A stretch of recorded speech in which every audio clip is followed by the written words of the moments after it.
अब देखो अगला कौन वंश है? सुंग वंश। उधर हम लोग पढ़ रहे थे कि मौर्य वंश का अंतिम शासक कौन था? बृहद्रथ। बृहद्रथ की हत्या करेगा, यानी मौर्य वंश का शासक बृहद्रथ की हत्या करके पुष्यमित्र शुंग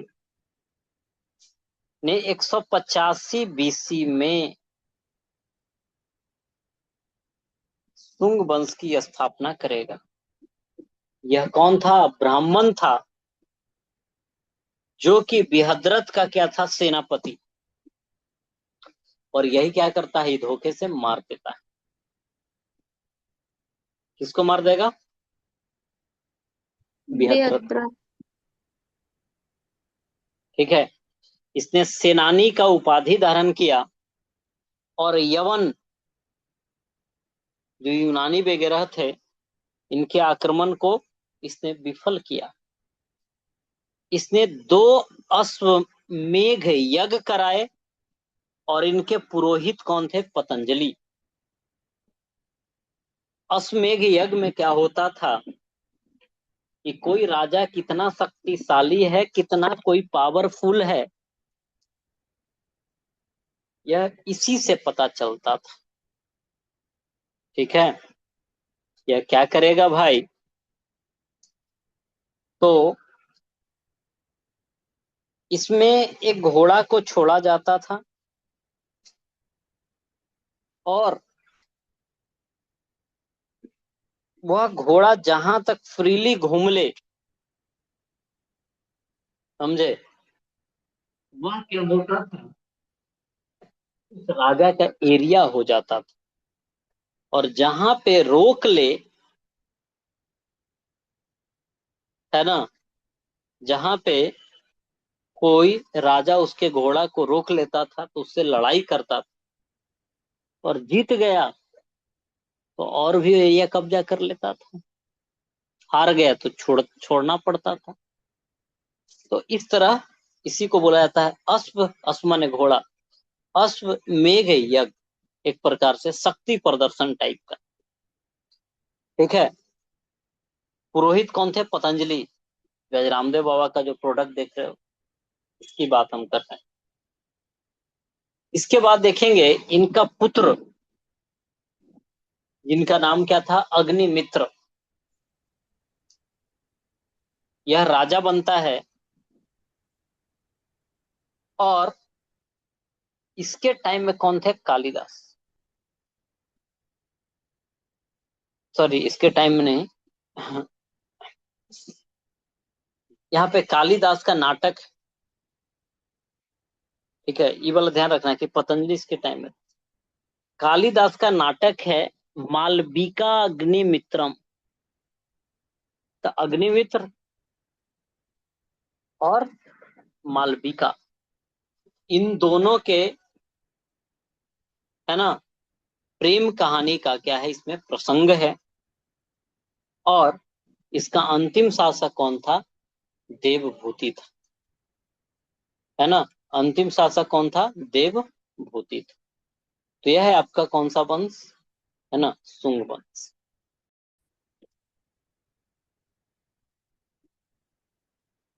हम लोगों ने शुंग वंश के बारे में बस इतना ही जानना है कि मौर्य वंश का अंतिम शासक कौन था? बतलाओ। बृहद्रथ, जिसकी हत्या पुष्यमित्र शुंग ने कर करके क्या किया? अब ब्राह्मण वंश आएगा फिर से और शुंग वंश का स्थापना करेगा। पुष्यमित्र शुंग नाम से ही पकड़ना। और यह 2 अश्वमेघ यज्ञ कराएगा, खुद को सेनानी का उपाधि देगा। इसके पुरोहित कौन थे? पतंजलि थे। और इसकी मृत्यु के बाद पुत्र अग्निमित्र बनता है, जिसमें एक प्रेम प्रसंग का वर्णन है अग्निमित्र और मालविका का। किसमें किसमें वर्णन है? तो यह मालविका अग्निमित्र में तो क्वेश्चन पूछता है किसने लिखा? कालिदास। और देवभूति इस वंश का क्या था? अंतिम शासक। अब देखो अगला है कन्नब वंश, जिसका स्थापना किसने किया? वसुमित्र ने। और यह किसको मार दिया? देवभूति को मार दिया, है ना। वसुमित्र जो था वह मंत्री था देवभूति का, और यह भी ब्राह्मण वंश था। अंतिम शासक इसका कौन था? सुशर्मा। और सुशर्मा की हत्या सिमुक ने कर दिया और कनब वंश खत्म। और फिर कौन सा वंश आ जाएगा? सातवाहन वंश। ठीक है, यहाँ तीनों के बारे में ध्यान रखना है। बोलो। पुष्यमित्र शुंग किसको मार के गद्दी पे बैठा? बृहद्रथ को। ठीक है, शुंग वंश लाया। इसी में पतंजलि होंगे, मालविका, अग्निमित्रम याद रखना है। फिर कनब। अच्छा, तो इस शुंग वंश का अंतिम जो शासक होगा देवभूति, देवभूति को मार देगा वसुमित्र। वसुमित्र। वसुमित्र, ठीक है। और इस वंश में अंतिम शासक सुशर्मा, और सुशर्मा को मार देगा कौन? सिमुक। सिमुक। ठीक है, इसके बाद आप देखेंगे कितने सारे नाम है, बहुते है। ये तो अभी शुरुआत है ना, तो याद करना पड़ेगा, इसे थोड़ी ना होता। बहुते नाम, बहुते वंश है, लेकिन यह है कि याद हो जाने के बाद एक बार फिर कोई भी एग्जाम देते रहिए, काम आता रहता है ना। चलिए, इसके बाद देखिए अगला है कुषाण वंश। तो मौर्य टाइम, मौर्य तो खत्म हो गया। अब मौर्य के बाद जो भी आपने देखा, चाहे शुंग देखा, कनब देखा, सातवाहन देखा, क्वेश्चन पूछेगा कि कौन कौन सा वंश का क्रम था। सबसे पहले बृहद्रथ वंश, हर्यक वंश। हर्यक वंश के बाद बताओ कौन वंश? शिशुनाग। शिशुनाग के बाद नंद वंश। नंद वंश। नंद के बाद मौर्य। मौर्य के बाद शुंग। शुंग के बाद कन्नब। कन्नब के बाद सातवाहन, है ना। तो इतना क्रम, ये एक क्वेश्चन है अपने आप में, अति इंपॉर्टेंट। यदि कहो कि सबसे इंपॉर्टेंट में से, तो यह वाली क्रम। दूसरा कि किसको मार के कौन गद्दी पर बैठा और कौन वंश का स्थापना कौन किया, और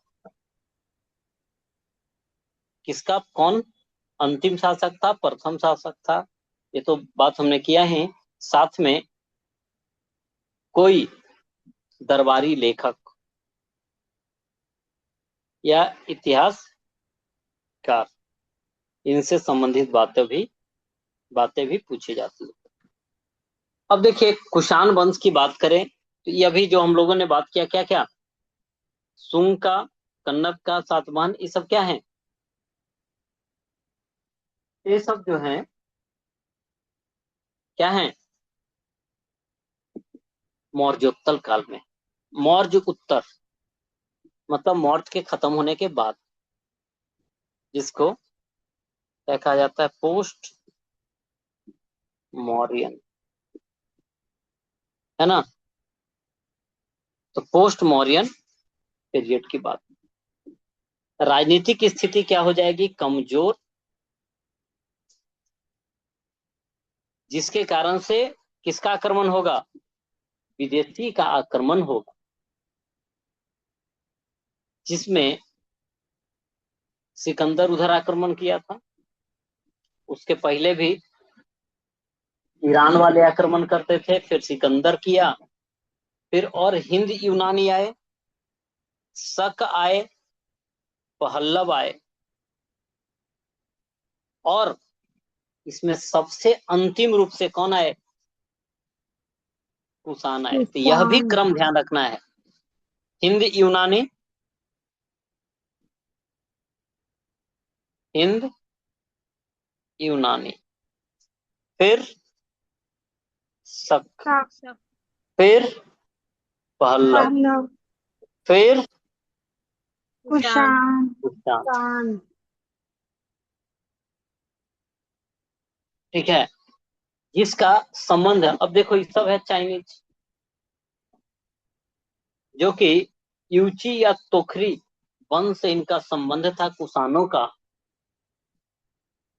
जिसका संस्थापक कौन था? कुजूल कडफिसेस। संस्थापक कौन था? कुजूल कडफिसेस। और प्रमुख शासक इसका जो था, कौन था? कनिष्क। कुषाण वंश का सबसे प्रमुख शासक कौन था? कनिष्क था, जिसकी राजधानी पुरुषपुर या पेशावर एवं मथुरा थी, यानी दो था।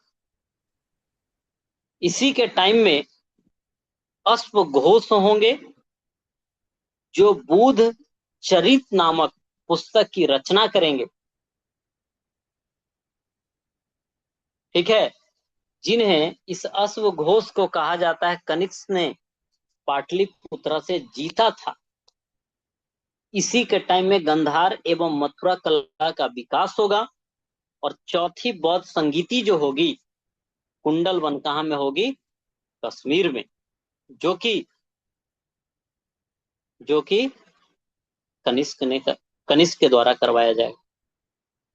इसके बाद 78 ईस्वी में कौन सा संवत? शक संवत, यही शुरू करवाएगा राजा बनने के अवसर पर। और पूरा दुनिया को जोड़ने वाला उस समय जो मार्ग था, ठीक है, जिसको हम क्या रेशम मार्ग कहा करते थे, यानी सिल्क रूट। और इस पर किसका अधिकार था? कुषाणों का अधिकार, है ना? कुषाणों का इस पर क्या था? अधिकार। ठीक है, तो हम लोग आज नहीं रखेंगे, कल से क्लास थोड़ी लंबी होएगी। ठीक है, और कल हम लोग पढ़ेंगे गुप्त वंश को आगे बढ़ाएंगे। ठीक है।